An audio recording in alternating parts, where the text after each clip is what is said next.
morning, 47. Your target is arrived at the Gamma facility in Hokkaido for facial reconstruction surgery. This gives us a window to engage, but the very nature of this surgery will make him difficult to identify. The clients are cooperating to gather information to identify the target, and I will relay this to you as I receive it.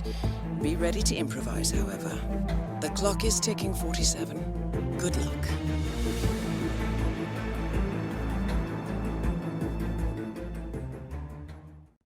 Yo, what's up guys, my name is Mr. Freeze2244 and welcome to The Fugitive Elusive Target appearing in Hokkaido for the next 10 days. I'm going to be showing you 3 methods as usual. The first method is going to be involving 0 equipment, as if you are a brand new player, you will have no equipment in this. You're at Mastery Level 1, so you'll be starting in Tobias Reaper's Suite. For method 2, I'm going to show you how to do a quick and easy one if you have all the equipment you need, which is going to be involve Emetic gas device. The third method is going to be involving lethal poison, so whichever method you want to choose, I'll leave the timestamps in the description. So for method 1, obviously we're going to start in Tobias Reaper's Suite, and we're going to have no equipment with us, and this is how it goes. So from the very start, what we are tasked to do is eliminate GU, so we need to go and take him out, and he could be randomly 3 people. So instead of actually finding the files and discovering who exactly it is, because it can be one of 3 people, we are actually going to do a trial and error kind of thing. So what that involves is basically taking out one of the 3 potential targets, and if it's not that particular person, we are going to restart and then try again until it works. And most of the occasions you're going to get it. So it is what it is. That is the way to do it, the easiest way possible, and this is how you do it. So as you come up here, I grabbed a hammer from that toolbox near that gardener, and then we slide down the pipe, come down here and throw the hammer at this guard's head. Grab the hammer, grab the gun, and then drag the body in the area and right behind you in this corridor. Dump his body in the old locker there. Grab his disguise, and now we're going to head to the kitchen where there's going to be 2 chefs. This disguise is going to help us get in there. Before you enter the next area, be wary of the camera that's just on the wall above you. We're going to stay out of the grid, so stay in its blind spot. So when it pans to the left, that's when we can circle around to the right and head into the kitchen. There's going to be 1 enforcer in the kitchen. Keep that in mind. Pull out your hammer. And then we'll knock out both of these chefs in the room with our backs to us. And go for this guy first and throw the hammer at the other one. Once you've done that, we need to grab the kitchen knife off the counter.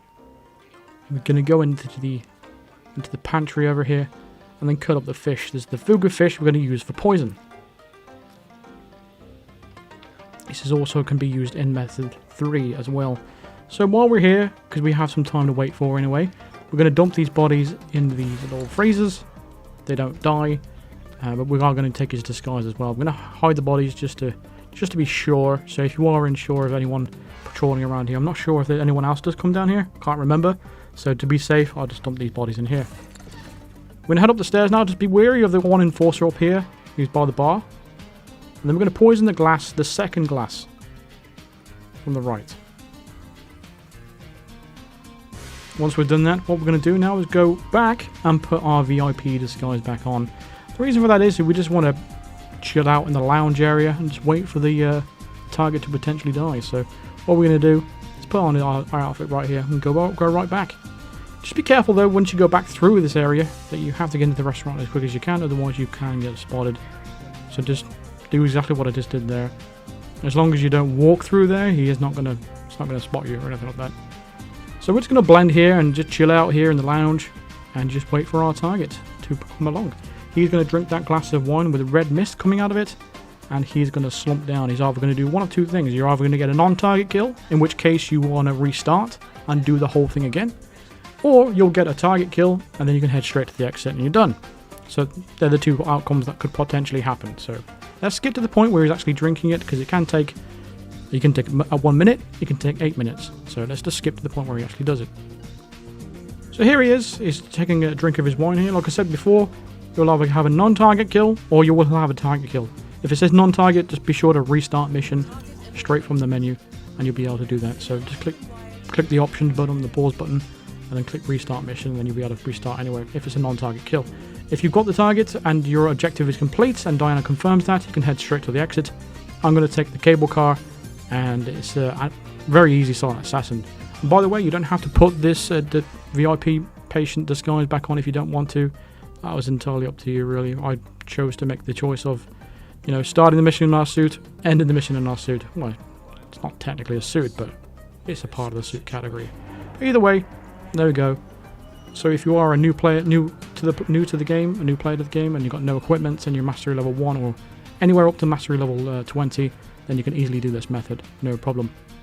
Now for method 2 are for the people that are experienced. So you can bring along your ICA briefcase, any briefcase you want to, restore the remote Emetic gas device in it, and I'm going to start into Tobias Reaper's suite. I'm going to showcase the polar survival suit as well, so if you haven't unlocked that, be sure to check out my previous video. I'll leave a link to that in the description if you want to find out how to unlock this new suit. So what we need to do is take out the Emetic device out of the briefcase, and then put it back into the briefcase. So you go into your inventory, take it out, and then conceal it back into the briefcase, and you'll have the remote available to you right here in your hand. So what we're going to do is, again, trial and error. So what we need to do is go and gas this device right next to us. He is going to head to the bathroom, and he's going to be sick in the toilets. Now what we're going to do is drown him, and he can be, like I said before in the previous method, he can be one of 3 potential people to be in the target, because it's random every time you click restart. So if you do indeed get a non-target kill, just go ahead and restart, and then and try this again until you actually do get the target kill. So yes, you can click restart as long as you haven't killed the target. So we're just going to drown this guy, and for me it is a target kill, so we can head to the exit straight after this. This is going to be a drowning, so it's an accident kill, and even if this body is found, it's not going to spoil your silent assassin rating, so you don't need to worry about that. We can now head straight to an exit, and the job's a good one. It's just as easy as that, as long as you have the equipment. You unlock the Emetic gas device from Haven Island in Hitman 2. I think it's something like mastery level 10 in Haven Island or something like that. If you haven't got this, you could try the Seeker if you wanted to. But again, that's unlocked in Haven Island as well, so you should have the gas device anyway if you are an experienced player that has Hitman 2. So you should be good to go. But if you haven't got Hitman 2 and you haven't got this equipment, don't worry, I've got you covered here for method 3 as well. This is going to be for the experienced players who haven't got the Emetic gas device or the Seeker 1 tranquilizer. So for method 3, you want to start out as a chef undercover in the kitchen. Bring along some lethal poison, but if you haven't got any lethal poison either, don't worry about it. Don't bring anything, just start as a chef, and I'll show you what to do. From the very start, we're going to exit and skip the opening panning shot. Grab that kitchen knife there, just be careful not to get spotted. We're going to cut up this fish, and this is going to give us some poison from the fugu fish. This will act as like lethal poison, so if you haven't got lethal poison, you can use that. It's easy. So once you've done that, we're going to head straight to the bar now. Just be wary of that one enforcer that's hanging around that area. So this is the reason why we're going to circle around all the way around anti-clockwise. I'm going to go all the way to that wine glass that we poisoned in method 1. So it's the second from the right. So you can use either lethal poison vial or the fugu fish. It doesn't matter. Either way, just dump it into that glass of wine there. And your target will come along eventually and drink from that glass. Now, like I said in method 1 and method 2, if you haven't seen those methods already, that if you do indeed get a non-target kill from the person that drinks the wine, go ahead and click restart mission and try this same thing again. And just keep doing it until the target is confirmed as down. Because it said it can be random between 3 people, and we're basically just restarting until it is that one specific person, to save us from going to the director's office and finding out information, because it's just not worth it. Because this is so easy, you may as well just keep doing this until it works, and it's very quick and easy to do anyway, so there's no harm, no foul. Like I said, look, it takes 1 minute 20 seconds to find out whether it is him or not. Just be wary of that enforcer and you head out as well, just be careful of that. But we do indeed have a target kill for ourselves, so we can head straight to an exit. Again, we're going to take the cable car exit. It is the nearest and safest one to get to, so that's the one we're going to go to. But again, like I said, for you, if you have a non-target kill, just go ahead and click restart mission. It's no big deal. Just do it again, and you'll have it. Because like I said, there's no point going all the way to the director's office and getting all the gathering information of finding out who the specific target is, and then going through all the rigmarole of actually, you know, trying to get one specific person. You may as well just keep doing this. So again, that's another easy silent assassin rating, and that wraps up The Fugitive. This is like the 4th time I've done this, so hopefully this is the final time I have to do this. But thank you very much for watching. Feel free to drop a like on this video. Let me know what which method you chose, and let me know what your thoughts are on this elusive target. I find it completely boring. I've done this several times. I'm just not interested in this anymore, but it is what it is. If you are a new person to the channel, feel free to subscribe to the channel. I've got plenty of guides for you, and basically covering everything there is in Hitman 1, 2, and 3, so go and check them out. So I'll see you guys in the next video. Thank you very much for watching. Yeah, cheers.